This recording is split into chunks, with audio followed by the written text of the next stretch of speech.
Rabbi Paley, thank you again for talking with us today. I don't know where to start, whether we should start with your Cleveland story or we should start with what you were doing last weekend, a week ago, where that we want to get into. But let's start with Cleveland. You grew up here. I did, yeah. Cleveland Heights, University Heights. Yeah. Grew up in University Heights. I went to Heights High School. Went to Ohio State. All of that is at my home office. My Ohio State stuff. So, my first congregation was in Miami. I was there for a few years, and then I actually came back to Cleveland for 3 years, and then I moved to Dallas in 2004. Awesome. And yes, I'm loving the Kozar jersey and the Indian stuff behind you.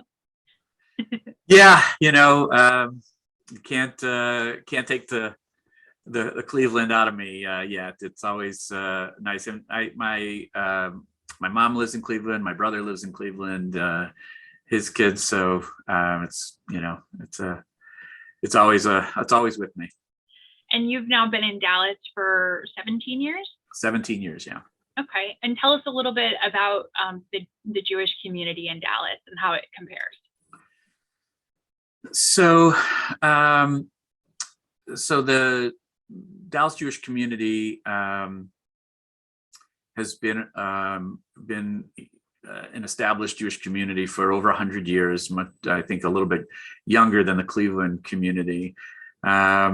Last count, I think something to the tune of about 70,000 Jews in the area. And Dallas, the Dallas area includes the larger metropolitan area of Fort Worth. We're sort of a larger, what's called the Metroplex.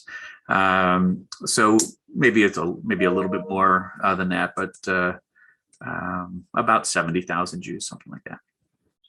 And to tell us a little bit about your temple as well. Yeah, so Temple Shalom is a Reformed congregation established in the late 60s, and in our present location since 1972, and it's a medium-sized congregation, really a wonderful place in the sort of north center of the city of Dallas. And I understand you also do work as a police chaplain for the Dallas Police Department. Tell me about how you got into that role. So a number of years ago, there was a terrible shooting where 5 police officers were at a rally who were killed. It was a terrible time for the city. I was honored to have had the chance to give a blessing at that memorial service, where the chief of police, the then chief police, made a plea actually to the citizens of Dallas, and the department was hurting, and it was and he said we're in need of help. And I went the next day down to the headquarters and filled out my application. I just wanted to do something. I was the first rabbi that the department has had as a chaplain, and I've been serving in that role for about 4 or 5 years, something like that. And what does that work typically look like for you? So our roles, there are 6 of us, I think, 6 chaplains in the department. Our role is to support the police officers and the department to the best that we can in moments that they need.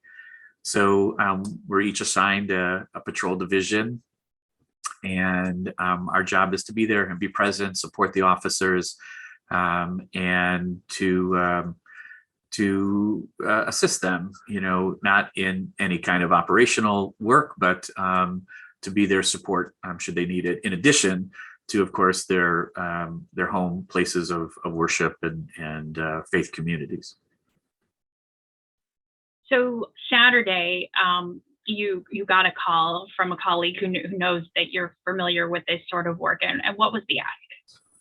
So Yes, I was asked on Saturday to come to Colleyville, and as a rabbi, as a chaplain, to be there and provide some familiar, I suppose, support to the synagogue, to those who are working to secure the synagogue, and mostly to assist with, should there be any need, to help with families of those who are being held and any of the hostages who were released, to provide a little bit of support along with the FBI team that was on the ground.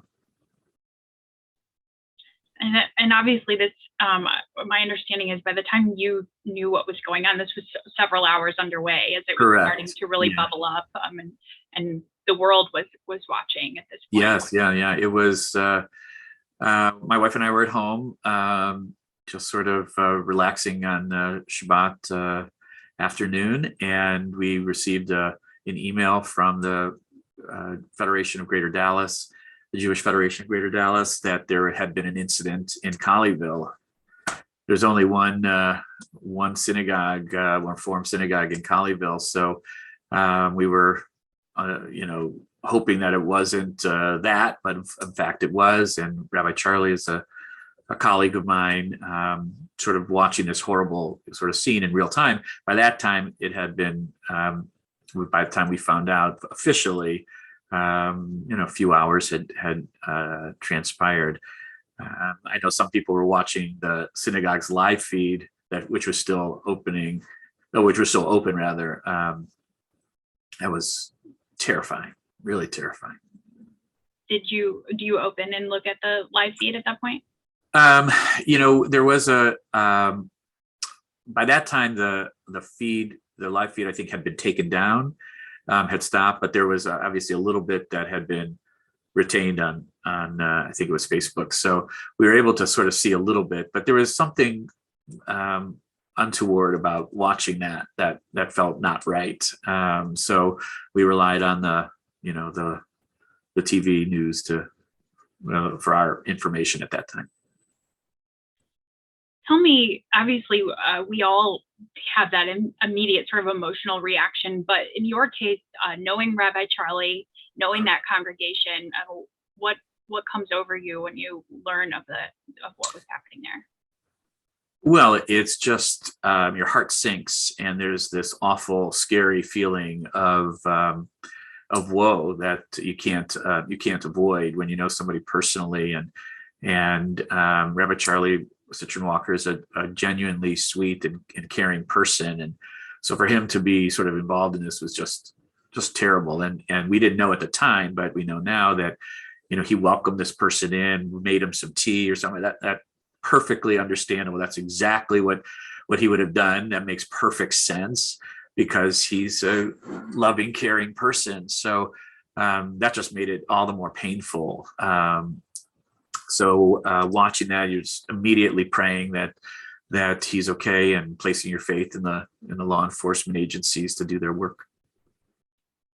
When you got the call, was there any hesitation on your part to do something to help? No, not at all. My friend called me, said, "We need you to come here." Absolutely. Colleyville is about 40 miles from Dallas. It's a little bit of a drive, but no. And I, being a chaplain means you're not necessarily in the front line, but being able to be part of the team that provides some measure of support. I had a very small role in a very big and complicated operation, and I was just honored to be asked. What was your experience like once you arrived on the scene there and on the ground? Well, it's a bit surreal, because on some level we've seen movies and kind of these events taking place that you see in other settings, but to be a part of it in real time was hard to process in the moment.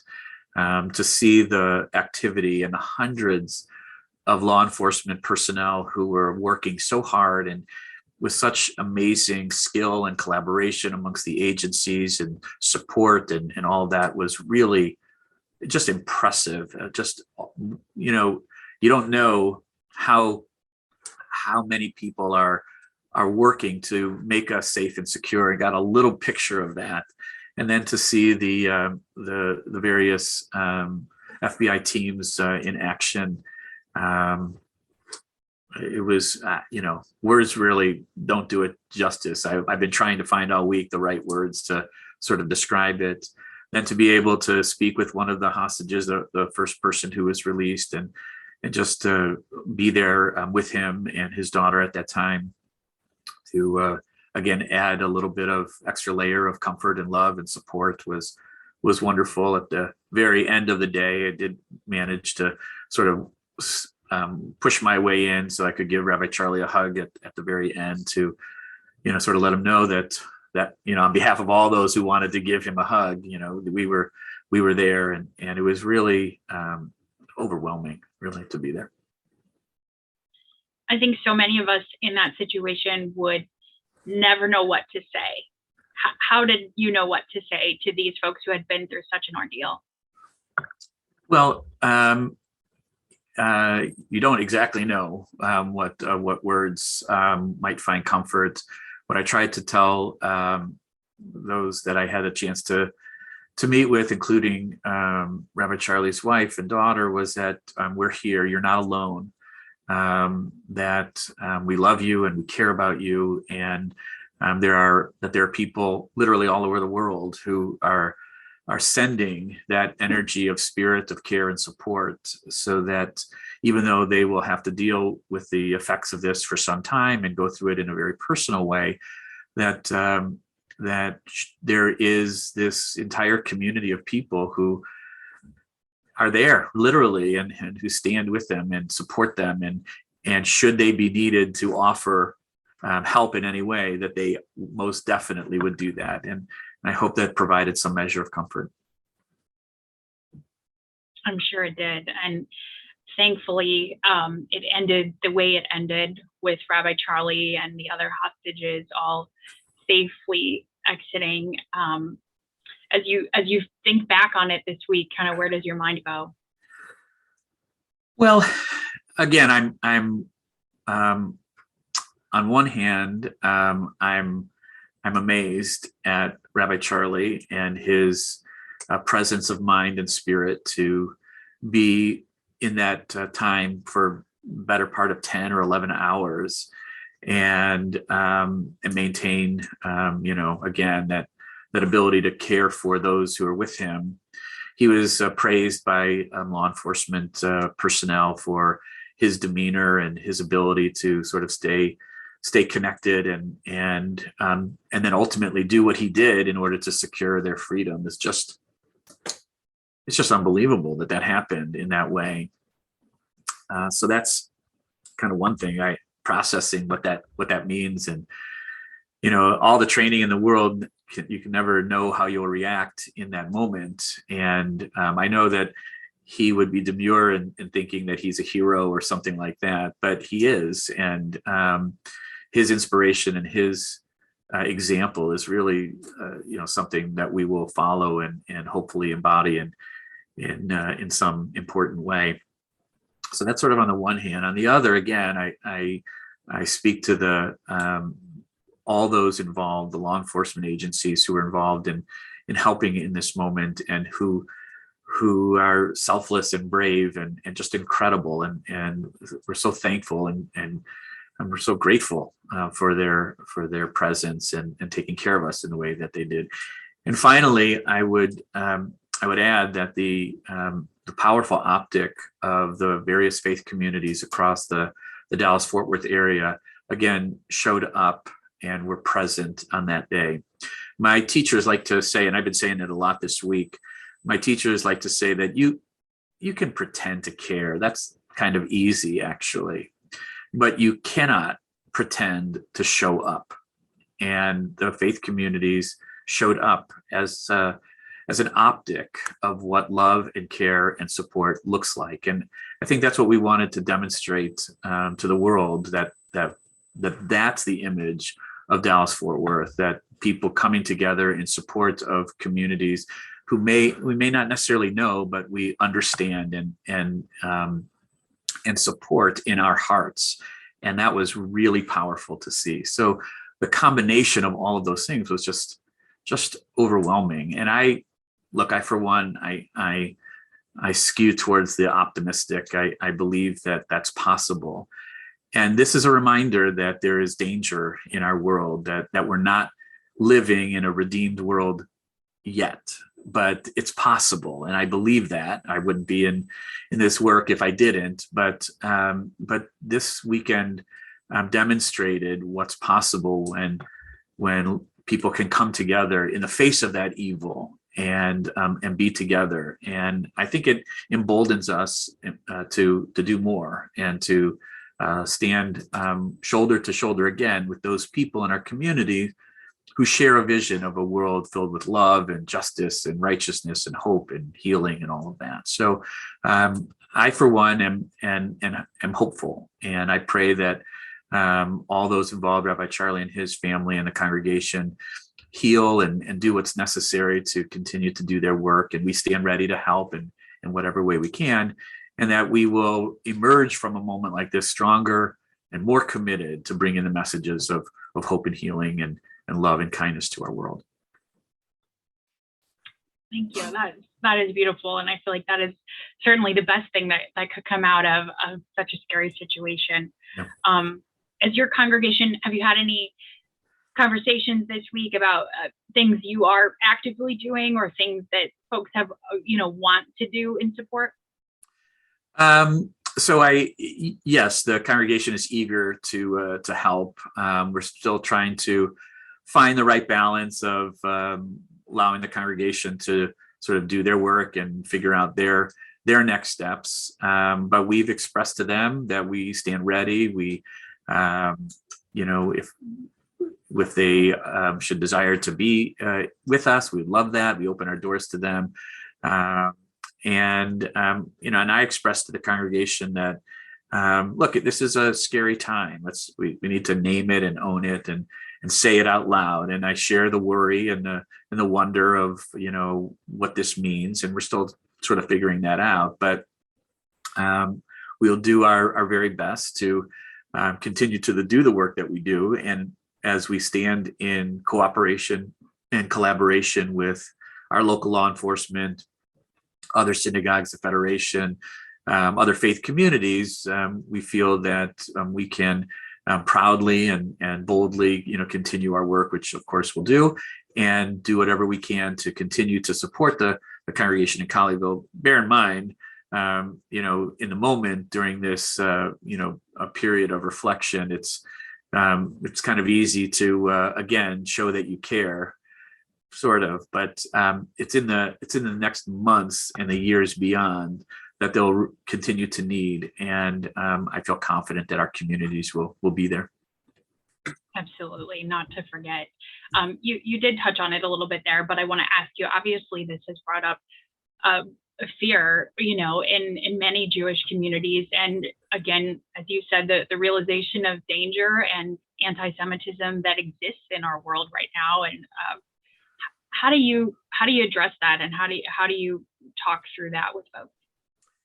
Yeah. Well, this is the topic of my comments tonight, that we have to acknowledge that this is the world that we live in. It's a little more than obvious for people. This is not a new scenario. Unfortunately, we're not surprised by it, and yet we're terribly surprised by it. We're not thankfully inured to it, which brings up a lot of, uncomfortable feelings, because, who wants to believe that we live in that kind of a world? And yet we do. And so synagogues like ours and others and other faith communities, of course, have layers of security that reminds us that we are in this sort of pre-redeemed world.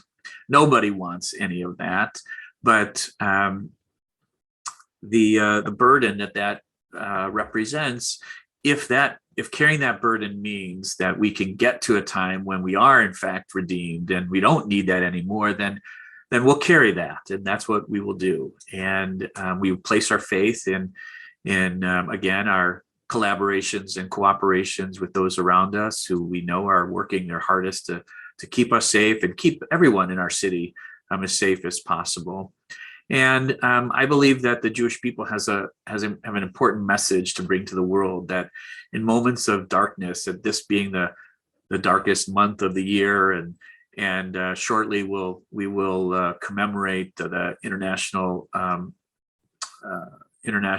Holocaust Remembrance Day, that those lessons of that darkness should compel us to be even more energized to be the light into the world. That when we light candles, for example, that's a symbol of us forcefully denying the totality of the darkness that's around us. We're not powerless. We can light a match. We can present light in the darkness. We can do things that make our world better. And we're not going to hide behind fences. We're not going to stop doing what we do. Just the opposite. That we will fight against that darkness, so that light and hope and possibility and godliness and wholeness and healing can be the dominant themes and images of our world. And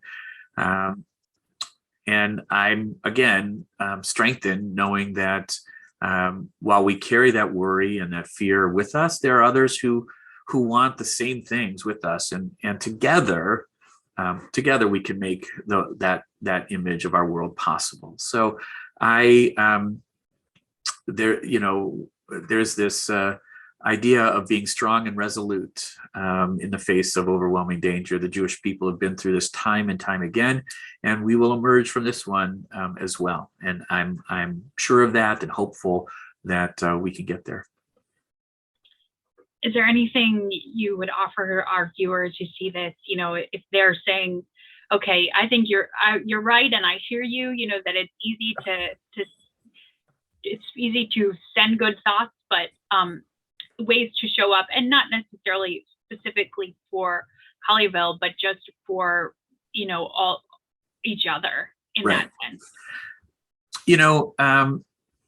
Yes, I think that there is a message. I think that the fact that you and I are having this conversation right now really matters. That yes, there's this Cleveland connection, but the fact that a community 1,000 miles away cares about this community here says something important, not just about the nature of being part of the larger Jewish family, but what does it say about the kind of people and character of the Cleveland Jewish community, who is feeling a little helpless. I know for sure, as we are, even a little closer, but is willing to demonstrate, even in a limited way, that they care. And that really, really matters. It's very, very easy to turn the TV off and to disengage, right? The worst thing that we can do is to be indifferent. That is a commandment that we're given. You shall not remain indifferent. And even this bit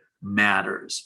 And locally, when there's something that's going on in a community, in a neighborhood, an area of town that is vulnerable or experiencing something, literally showing up and being there demonstrates a profound sense of connection, because it can be very isolating when you're going through an experience that no one really understands how you're going through it. And we're not trying to say that we understand. What we're trying to say is, listen, I care about you, and I'm willing to show up, and should you need anything, I'm here. And that's really, really powerful. And communities, by the way, all across the country and all across the world have done that. And even saying, I'm thinking of you, really matters.